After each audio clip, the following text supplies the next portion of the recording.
If you are Social Security and you are also getting SNAP food stamp, there is a new rule change in 2026 that might shock you.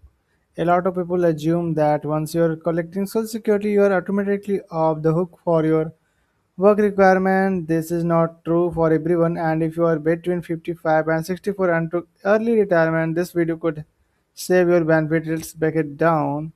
Hey everyone, welcome back to channel. Today we're talking about something that confusing a lot of people right now. How the new SNAP work retirement which come out of the One Big Beautiful Bill Act interact with Social Security benefits.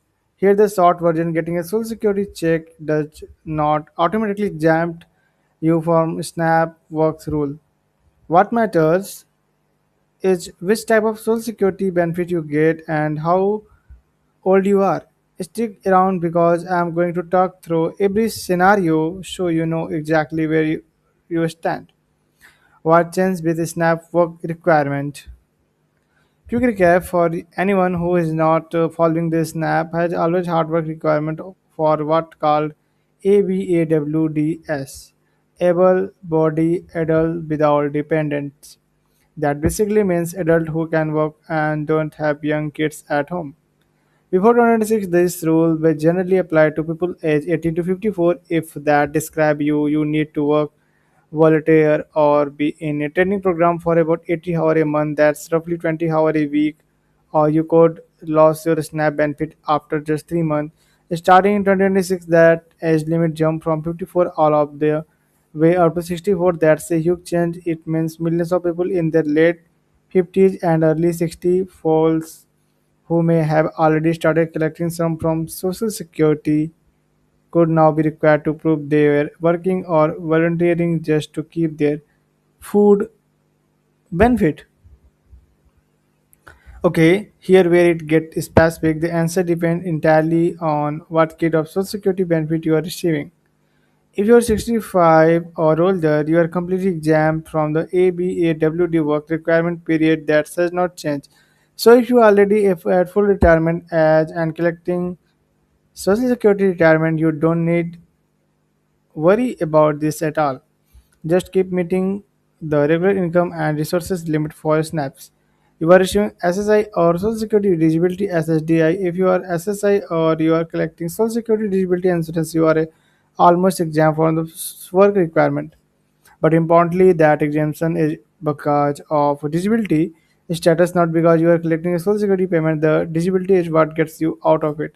This also comes with other perks: a higher resources limit, no gross income test, and bigger medical expense deduction. You are 54 to 60 and took early retirement. This is the group that needs to pay close attention. If you started tracking Social Security benefit early, say at 62, 63, 64, and then don't have a document disability, you are not automatically exempt. Under the new rule, you fall into the expanded 55 to 64. What you need to do right now: alright, here your action plan. Check your age and benefit type. Are you 65 plus? You are fine. On SSI or SSDI, you are fine. Between 55 and 64 and early retirement with no disability documentation, you need to act. Watch your mail. State have been sending out notice about these changes. Don't ignore anything from your SNAP office. Gather documentation early. If you have a health condition, get a letter from your doctor describe its limit your ability to work. If you are already working part-time, volunteering, or caring for a grandchild under 14, gather proof of that too. Knowing the deadline structure: generally, if you don't meet the work requirement and don't have to exemption, you can only get SNAP for about 3 months. Within a 3-year period before benefits stop, contact your local SNAP office directly. Rules can vary slightly by state, and some areas still have barrier in place. A 5-minute phone call could save your benefit. Look, I know this stuff is confusing, and honestly, it's been changing fast. The bottom line is, don't assume your social security check protect you from this new snap work rule. It depends entirely on the type of benefit and your use. If this video helped you clearly think up to me, be favor and hit that like button and subscribe if you want more update as these rules continue to roll out state by state. Drop a comment below if you have question about your specific situation. I read Everyone, thanks for watching. I will see you in the next video. Bye bye. See you.